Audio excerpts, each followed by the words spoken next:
ShinRobjira. Welcome to the Godzilla 2014-a-thon, celebrating 10 years of Godzilla 2014 and the MonsterVerse as a whole. Up first, we're going to be talking about the Godzilla vs. Muto City Destruction set from Bandai America. Right off the bat, the female Muto figure is going to be standing just a little bit under 3 inches tall, while Godzilla is standing well over 3 inches tall. Shokugan, movie, not king, but king, HG, finger puppets. I figured this was a fun place to start with the Godzilla 2014-a-thon. I mean, it's something I haven't really taken a look at in a very long time, both here on the channel or otherwise, so let's just get into it. Let's see what's up. Alright, let's knock out paint and detail first. Gordita Crunch over here is looking pretty nice. You do unfortunately got the crest whitening strips over here, but seeing as how this figure is smaller than some of y'all's attention spans out there, that is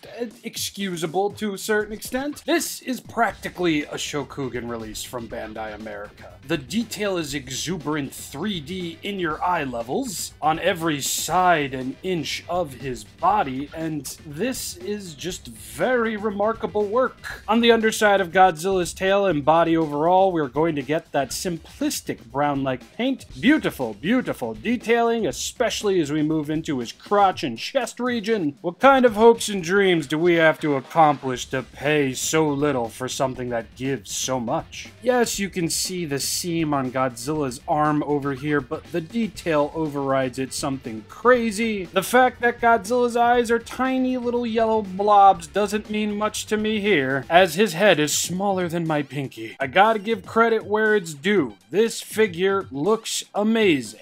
And even though the teeth look like Matthew Broderick's teeth from Inspector Gadget, there is a little bit of detail going on there. And overall, for a 3.5-inch figure of Godzilla, after 10 years of no Godzilla, I would give this 2 solid stars for paint and detail. Heck yeah. Now, in taking a look at the female Muto over here, I believe this was one of our first Muto figures that we got at the time. And even though it's rather simplistic in its paint job and a bit of its detailing, it just feels nice to hold a female Muto figure that isn't the size of a fingernail. The blood reds mixing in with the base color black, the tiny and intricate looking details on her chest and abdomen, that friggin' dump truck that she be sporting. Oh lord, I'm gonna start acting up. This is surprisingly good for such a small figure, and I'm quite amazed that the Muto over here doesn't have cubicle titties like the movie monster series male did.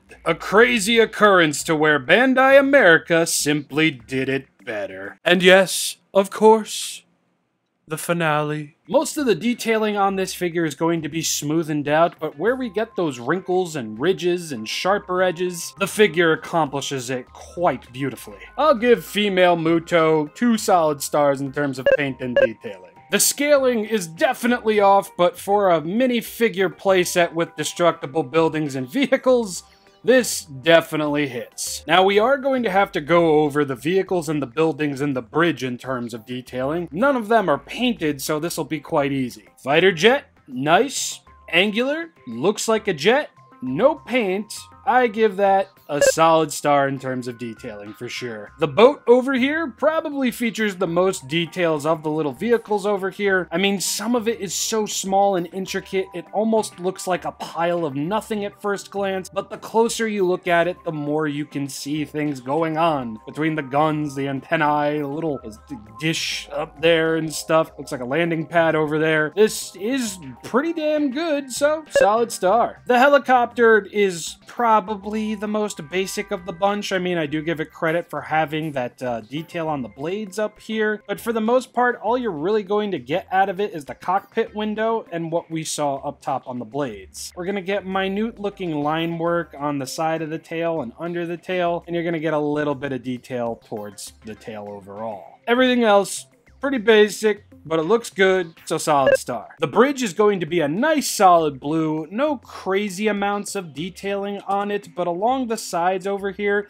it gives us everything that I think we initially needed for this price point. I mean, just the fact that they look as good as they do overall is a bit of a saving grace. So I'll give the bridge a solid star as well. And the buildings, for the most part, are going to look rather similar to what we saw from Jakks Pacific.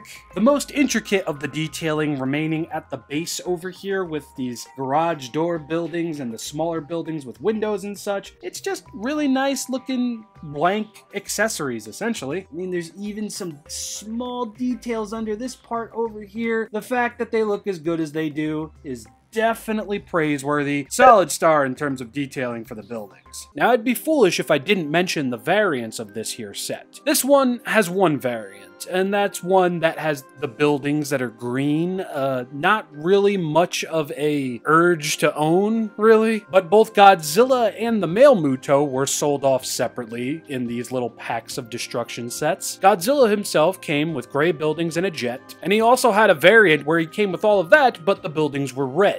The male Muto, on the other hand, came with blue buildings and a helicopter. I have seen images of the male Muto figure with gray buildings around him, but I don't know if that was an official variant or not. But anyway, articulation time. The female Muto up front, I'm pretty sure doesn't have any articulation. I mean, these arms do move, but they kind of move right back into place, so I don't want to risk breaking this in its 10th year of existence. So I'm just going to say she's a brick.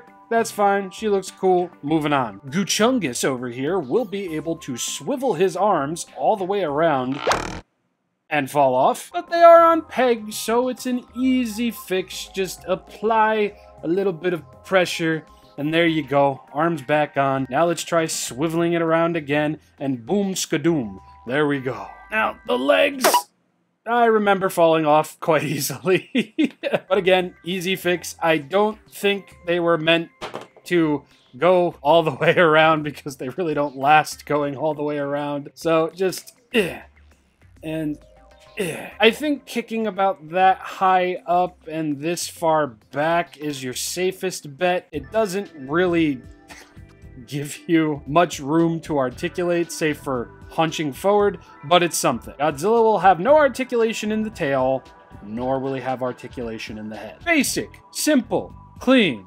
re-recorded. I'll give Godzilla a solid star in terms of articulation. He does what he should, and I do wish that the legs could move a bit further forward. Now, I bet you think we're done with articulation, but we are not, as Helicopter over here, oh yes, has articulation. The rotisserie blades up here used for cooking chicken and turkey and other meat byproducts can actually spin, which is something I wasn't expecting 10 years ago. Alright, Helicopter, get that meat spinner spinning.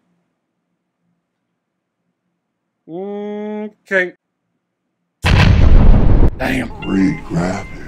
Alrighty, so solid star for the helicopter and Godzilla, nothing for the female Muto. Don't want to risk it. And now, before we get into the city that needs destructioning, let's take a closer look at some figures we looked at not too long ago.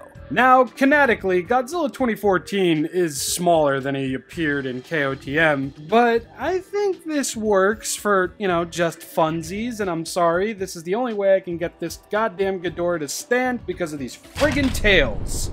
Welcome. Here's 2014 Godzilla with Rodan, Mothra, who I actually think works best out of everyone else, and the 3 Godzilla minifigures from Jakks Pacific. I'm sure you're all just getting the craziest cranial overload seeing that Gata Goji in figure format is indeed taller than Doge Goji. And he's got a shorter tail than that too.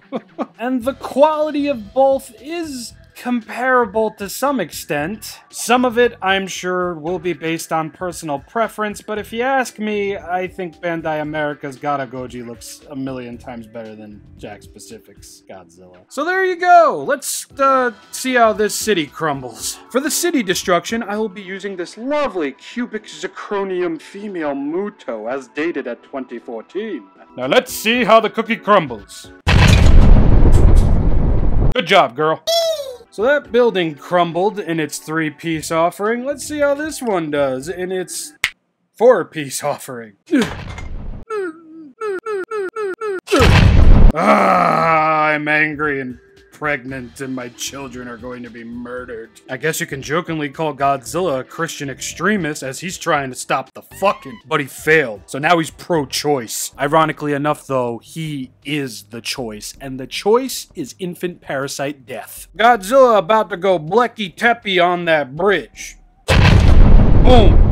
Your mother. Just look at all of this beautiful destruction brought to you by Bandai America. I'm going to give that city destruction gimmick a solid star because worth it. And that's essentially going to close the door on the first episode of the G2014-a-thon. Again, it's a fun little set that was mainly made for children, but some of us collectors still have a little inner child in them, and buying stuff like this was so abhorrently obvious. And that's about enough out of me. I will see you all on Friday, if nothing disrupts my circadian rhythm, with a review of the Bandai America 6.5-inch Godzilla 2014 figure. It's like the Movie Monster series, but I guess in a way, since it's not called the Movie Monster series, we can just call this the B Movie Monster series.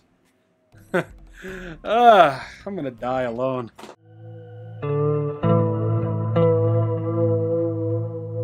It's like the bugs are back.